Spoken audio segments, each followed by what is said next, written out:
Hello there, this is Tim Gowens with Summer Street Productions. Once again, we're so glad to have Krause Family Ford with us today. And today we have Mr. Blake Densmore with us. He's the shop foreman there at Krause Family Ford. Welcome today, Blake. Thank you. How are you? Glad to be here. Good. Good to have you. So good to have you. So a couple of questions for you. I'm going to ask you today, I usually ask my guests blocks of questions, usually about 15 questions or so, in three different kind of categories. All right. So I called them today. It's kind of interesting. I called the first block block of questions the hook, Okay. which is kind of how you got into it, how you got into doing what you're doing. And then pressure, problems, the heart, how you handle the heart of things. And then the horizon. It's kind of where things are going with mechanics and that sort of thing. So why don't you tell the folks real quickly a little bit about where you what's your name, where you're from, that sort of thing, how long you've been at Krause? Blake Densmore from Ball Ground, Georgia. Okay. Been at Krause for 7 years. 7 years. Yes, sir. Okay. Yes, sir. Yeah. Okay. And how long have you been in the automotive business? 27 years. Oh, just 27 years. Yeah, just 27 years. Okay. All right. Well, it sure is good to have you with us today, man. Thank you for joining us. Here we go. Some of these questions are pretty good, I think. First question: what's the first car you ever tore apart? Okay, and how did that moment land you as the foreman or the shop foreman at Krause? Do you remember the first car you ever broke down or tore apart? I do. It was a 74 Ford Courier. I took the engine out of when I was And young. how old were you? 13 or 14. Wow. But I never did get it back together. You never? Do you still have it? No, I do not. Okay. And was that interesting to you when you were able to tear it apart? Yeah. It was. It was. Yeah. What interested you about it? I mean, what is it that captured your? Just being curious, trying to figure out how things work. Okay. Yeah. You had the mindset that you wanted to know how things were put together. That's always been interesting to me as well. Here's a good question for you. Describe the smell, the sound, or the sight inside the Woodstock Krause shop at 7 a.m. That still fires you up. Does that fire you up when you first get in there? And what is it about the shop? And is there anything about it that you like? Yeah, I mean, I enjoy being in the shop, cutting up with the guys. It's a good place to be. Yeah. Feels at home. Yeah, it feels like it's at home. Yeah. Yeah. There's definitely smells. Yeah, what kind of smells do you have? For those that don't know, what kind of smells do you smell in a shop? So, coolant fluids have a very distinct smell. Usually if somebody's got a coolant leak, you smell it before you see it. Yeah. What does it smell like? Sweet. Like a sweet smell. Yeah, like a sweet smell. Yeah. There's some smelly stuff too, right? Oh yeah. The stuff in the rear end, the diff fluid has an differential. additive in it that It's really. What does it smell like? very potent. It's hard to describe. It's hard to describe it. It's a really unique. Yeah. I know brake fluid, when burning brake fluid has a real pungent smell. It does. Yeah. Do y'all have a system there at the shop that exhausts the fumes from the cars that are running? We do. Yeah. We have hoses, and the doors have a hole in them that you Okay. run a hose outside. So So it pulls during the wintertime, it pulls y'all have the shop is heated, correct? During the yes, Yeah, yes, it's it heated. is heated. It's not air conditioned, is it? Yeah. I bet Only the in the guys wish it wintertime. was, don't they? I bet they wish it was. What's the craziest customer dropped off what moment or story that has become the shop legend? In other words, that customer wants us to do what? Have you got a story like that? So we've had customers drop their cars off and had an animal trapped inside of it. So we've rescued cats. Actually, last week they rescued a cat out from under the hood of one. Oh my But goodness. that's happened more often than you would think. An animal inside the inside the engine compartment. And inside the engine compartment, and they hear it, making a noise, and bring it in and say, How do y'all deal with that? Just have to get it out, take the car apart, and Sometimes you got to take the car apart Yeah. to get to it. yeah. Like what kind of things do you have to take apart? Usually pull the fender well out or something like that, because they usually hide back up in a corner trying to get to a safe spot. So Yeah. What kind of animals? Usually it's a cat. A cat. A cat usually crawls up under the hood and And A cat. yeah. What else? I heard there was a story of a rat. Tell them the story of the rat. We've had several rats. So on the diesels, they love to build their nest under the turbos. I guess it's warm in there. Yeah. And there's a lot of times I've opened the hood and had a rat staring at me. Oh my goodness. Yeah. That's crazy. Yeah. I heard the story. I forget who told me. Maybe it was Jason. We had Jason Williams on the podcast, and he was telling me the story of the car was full of trash, and something was making the trash move. Are you familiar with that story? I'm not familiar with that one. Anyway, the car was full of trash, and somebody pulled it up, and one of the techs got in the car to move the car into the shop to work on it. And the trash in the floorboard started to move, and it was a giant wharf rat that was living in the car. Yeah. Unbelievable. I mean, just the stories like that you hear. How does Krause being family owned, owned by Vernon and Zach and the guys, it's Krause, how does that being family owned change the vibe compared to the corporate dealerships that you've actually worked at or that you've seen? It's a lot warmer feeling, especially at events. Like, it seems like they care more, Yeah. Look at you as a person instead of a number. Right. A lot of the corporate stores, you're a number on a piece of paper, and Yeah. they can replace that number whenever they want to. Yeah. Doesn't necessarily mean anything to them. Right. Yeah. So being in a family-owned store means that helps the culture, right? Right. When And the you guys actually in see the owner come by, or Yeah. it's nice, isn't it, to have that personal touch? Yes, it is. Here's another funny, interesting question for you. Who was the mentor that slapped a torque wrench in your hand and said, "Kid, this is your future"? Did you ever? I mean, I'm sure that didn't actually happen, but everybody that's a mechanic has somebody that influenced them into that role. So actually, I was working at Wade Ford, which is where I started my career. Okay. And I had decided I was going to quit, and this was, I don't know, maybe 8 months into me being there, a year into me being there, and I was going to quit and go do something else. And my two bosses at the time, Tim Black and Dennis Hughes, set me down in the office and was talking to me, and they said, "Are you looking for a job or a career?" Yeah.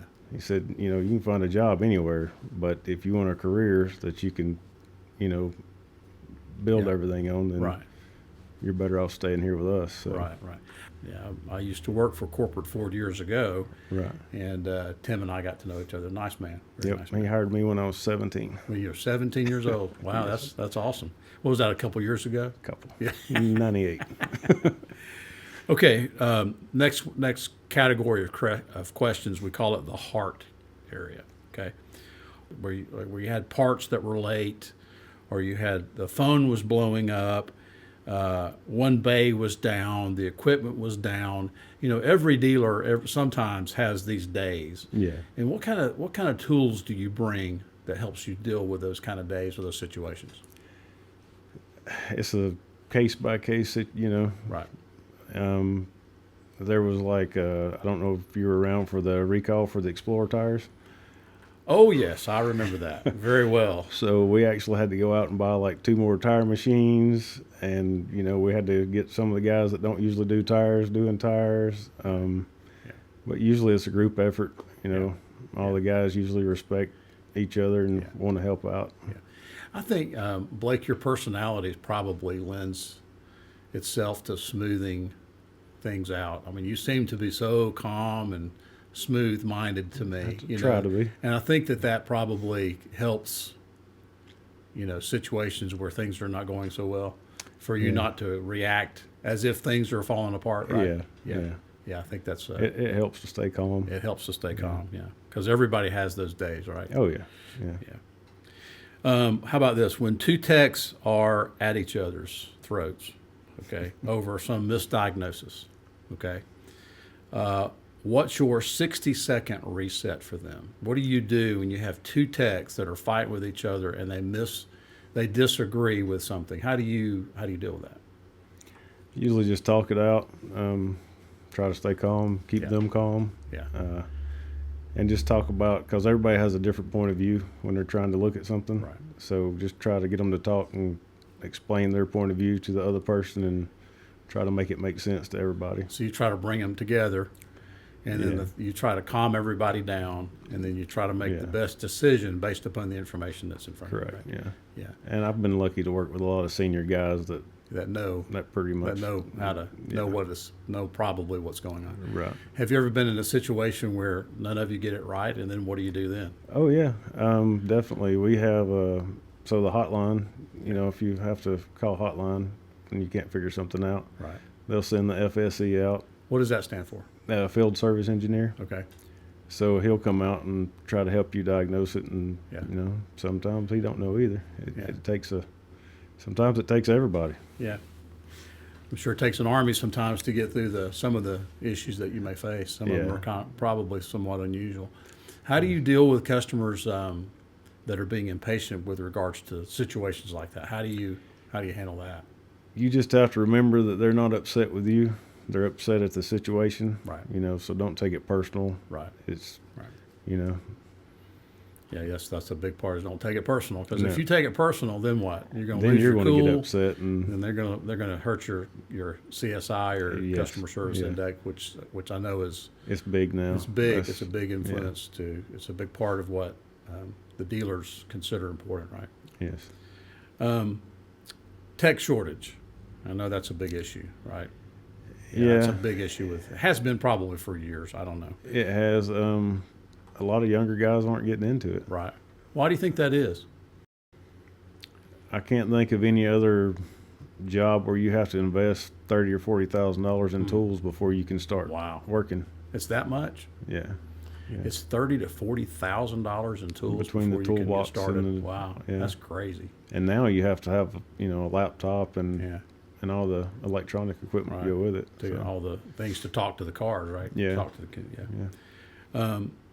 So in relationship to the shortage, how do you spot, train, and keep the unicorn? I say the unicorn who walks through your door. I mean, occasionally you get these people that are just incredible, right? I mean, Right. they're a rarity to find somebody that can do this. So you want to keep those guys, right? Right. But how do you train people to maybe become, that valuable person to you? I've always thought it was better to have helpers so that they have a mentor that can teach them the right way to do things.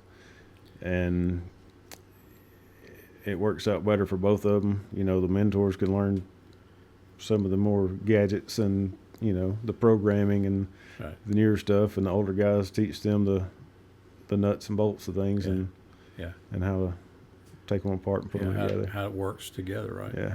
So, do you have any unicorns? You know what I mean by unicorns, right? Yeah, yeah. Do you have people that you just could not lose? I mean, and Yes. what do y'all do to keep those guys? We do. Try to keep them happy. I mean, keep them busy, you know. I think that's probably As long the as secret they're is keep 'em busy. busy. Yeah. Keep As 'em long as real they're busy and making money, they're they're usually not going happy. to be looking for a job, right? Yeah. Yeah. Yeah, I think that's super important. Yeah. Yeah. The biggest I should have caught that failure as a foreman. You learn from your mistakes, right? Oh, yeah, I mean, we all definitely. have. I mean, everybody has learned from their mistakes. Yeah. So, has there been a mistake or something that occurred that taught you a lot?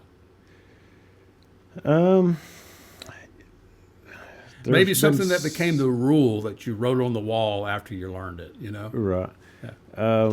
Asking for help, because there's a lot of, coming from the technician side, there was a lot of stuff that I didn't know on the management side of things. Right.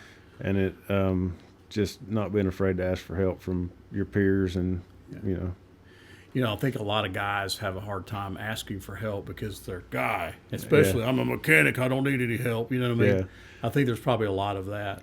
Yeah. And I think learning to ask for help in a sincere way that, Yeah. And I'm lucky because I was at the same shop for 20 plus years. Yeah. So right. I can still reach out to those guys.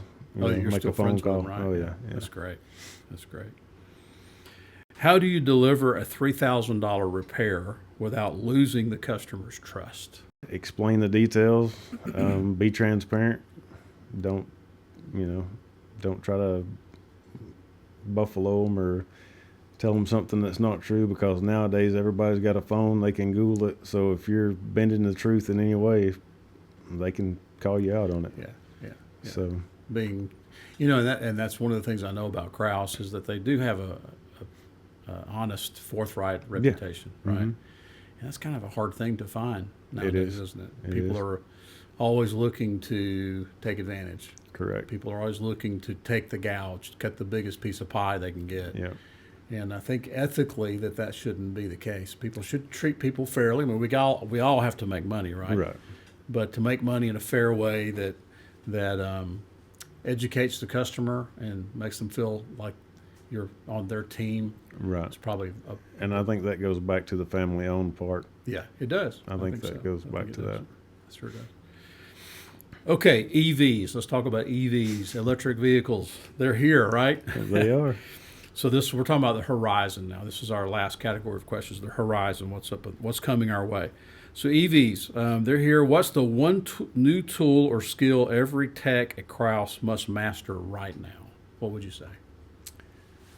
Definitely the EV. I don't think they're going away. Getting all the, knowledge you can on them and the training now, Yeah, so that you're ahead of the curve. yeah. So what kind of training? What kind of things do they have to learn? So Ford actually has. You can get your EV Masters now, Wow. which is a new thing Okay. that they just came out with. Okay. So you go through all the Ford's training courses. You have to go to their classes, and Is that online, or do you have to physically go? there's most of it's online, but there are, I think there's 3 classroom classes that you have to attend Okay. to get them. Okay. What about the techs at Krause? Or do you have EV techs there that Yes. and what is it that's unique about their training? Well, one, staying away from the high voltage stuff. Don't touch them at the wrong spot, because. Will they get you? Oh yeah, yeah. They get you. Okay. Yeah. Yeah, it's actually, I think 330 volts. Wow, So, 330 volts coming Yeah. off that battery. Yeah. Wow, that'll bite you, won't it? That'll get you. Yeah. What else? What are some other things that they need to know? Electrical's the biggest thing you can know as a technician. Yeah. I mean, gas burners, diesel, EVs, everything's got electrical issues. Yeah.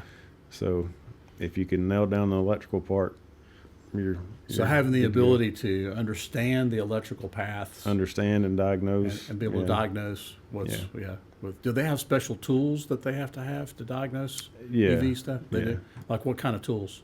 There's a tool that diagnoses the battery. You hook up to it and it'll tell you if there's a dead cell, and on the newer batteries that are out now, instead of replacing the whole battery, you just go in and take the bad cell out and put another cell in. Yeah.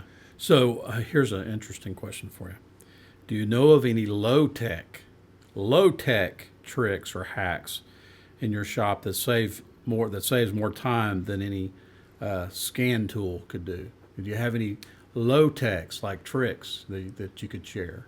Oh, there's a lot of tricks that you Yeah. learn over the years. Yeah. Something maybe one of our listeners might be interested in to know. As an older tech, trust your instincts. Okay. Sometimes if you look at it, you can figure out a faster way to do it than what the book's telling you to. Right. I mean, Yeah. and just trust your instincts. Just trust your instincts Yeah. as a tech. So what kind of instincts intuitively would an older tech have that a younger tech wouldn't have? Product knowledge. If they've seen it several times, That's over right. the years, Yeah. they're Yeah. going to be a little bit further ahead of the game than a new guy that's going to have to spend a lot of time to figure out what that is. The older guys may say, I've seen this, 10 times before. So Yeah. Yeah, it's the experience Mhm. that's probably adds to the answering that question more so than anything. Just Right. years and years of seeing how things naturally are, Right. and then applying that knowledge to that situation. Yeah. What are some questions that you hate answering, but are also a teaching moment for your customer? What are some things? I mean, I'm sure there's probably a lot of stupid questions that people ask, right? There can't. Well, yeah. But I mean, there you is, have but- to be a patient and not let once again take it But personal. a lot that of they're- people are not car people, yeah, they're not car people. They don't understand. so they don't understand. Yeah, right. And as things get more and more computerized. Now, even if you have a blown bulb, you have to go in and reset the computer after you replace it, or it still won't work. Really? Yeah. A blown bulb has to be reset in the computer. Yeah. Okay. And, it's the little things like that. And the guy's like, well, I put a new one in there already, so why aren't you, charging me to reset it? Yeah, right. Or, Right. That's kind of those kind of questions. They're not really dumb questions. They're just ignorant questions. yeah. I had a customer. I've been in the automotive business for a lot of years myself. It's an automotive business called Metro Wheels in Marietta. And I had a customer years ago, and it still strikes me funny to this day. He called me up and asked me, he says, how does the wheel attach to the car? I don't understand how the wheel and tire stays on the car, because you got to take the wheel and the tire off, right, to change the rubber thing, don't you? I mean, how do you do that? I mean, that just showed to me. Yeah. And it wasn't. I kept myself from laughing. I said, "Well, they're called lug nuts. Yeah. Yeah. They're held on with lug nuts. Well, what's that? They just didn't know. So, but you can't let the dumb questions like that influence you into being laughing at them, or especially as a representative of Krause, right? Right. Yeah. So if I walked into a kitchen with a professional chef, I wouldn't know. Right. Anything that was going on either. So I don't. Speaking of that, I don't cook at all. I never have. Right. So my wife was running late one night for dinner, and she said, "Tim, can you simmer the beans?" Okay, I can simmer the beans. I don't know what that means, but okay, I can guess what that means. So I took the beans and I put them in a plate, and I didn't put water or butter. I just cooked them in the plate, because I thought that I heard simmer. I thought, well, that means they kind of steam, and I didn't put anything in it. I burned the snot out of those beans. And she got home and just laughed at me. She says, "Why didn't you simmer them?" I said, "Well, I did simmer them. What are you talking about? Look, they're simmered. Yeah. They look different than what I thought they should look." Yeah. She said, "Well, did you put water in it?" No, I don't know what. I didn't do that. So I guess we all have the tendency, depending on where we're coming from, to not know certain things. My wife's still giving me trouble about that. I'm sure. Yeah, she's still laughing at me. In 2030, will the shop foreman still turn wrenches, or just coach robots? What do you think? I don't think robots can do it. Okay. You're going to have somebody there. Okay. What happens when the robot tears up? Have you seen some of these Tesla robots that are coming? Have you seen anything like that? I haven't. Yeah, it's pretty amazing. I mean, some of the advancement that they're coming up with now in robot technology that has the AI brain in it. It's a little intimidating. It could. I don't know. I'm not saying that I know, but I am saying that it is very interesting. That a robot with kind of built in our image, got 5 fingers, and could probably do oil changes and not complain. Right. He could probably do an air filter. I'm sure they probably couldn't do certain things, but it's an interesting concept. I mean, have you thought anything about that, or have you considered? Has that thought ever occurred to you? I haven't thought about that, but I have thought that Ford would make things, instead of harder to diagnose, they'll make it more simplistic and easier to, instead of making you dive deep into something, just say, hey, take this one part off, put this back on. Right. Take the thinking out of it. And I bet you they could do that if they wanted to. Yeah, probably I think they're getting there now. I mean, you're taking bigger chunks off and replacing them instead of taking it apart and fixing it. Yeah, right. Last question: if you could steal one idea from another top shop in America, what would it be and why? If you could steal one idea from a top shop in America, what would it be and why? How to get fleet business up and going. Okay. Fleet business seems to always be there, even, when you're slow with just normal people, that the fleet business seems to always be there. Well, I know we had Mr. Ron Herndon, the round guy with a square deal. That was his phrase. He's Ron's such a great guy. He was on one of our podcasts, and I know that he's actively looking to increase the the exposure to fleet. Yeah. So it's just a regular, consistent, flowing business. Is that what you're saying? Yeah, it keeps the waves. Instead of having big waves, you have Small waves. Small waves. Yeah. Kind of keeps things consistent, keeps Yes. things moving Yeah. along. Yeah. It's not as drastic. Good to have a representative out there talking and just getting to Yeah. know people and trying to get like a podcast, getting this out and letting people know who Krause Family Ford is and Right. why should you want to do business with a dealer. Well, I want to do business with Krause Family Ford because, whatever that answer is. But hopefully it's because they're family owned, because they've always treated me fairly, correctly. They take the time to explain and educate. Right. They are giving back to the community. They're actively involved in doing the things that I think are important in the community, helping other people, giving back, whatever. So, Yes. yeah. So I think those are the things that I know that Vernon Krause and Marie, his wife, are very interested in accomplishing. So, Yeah. yeah. So, well, thank you today for being with us. This is Tim Gowens with Summer Street Productions. We've had such a pleasure to have Mr.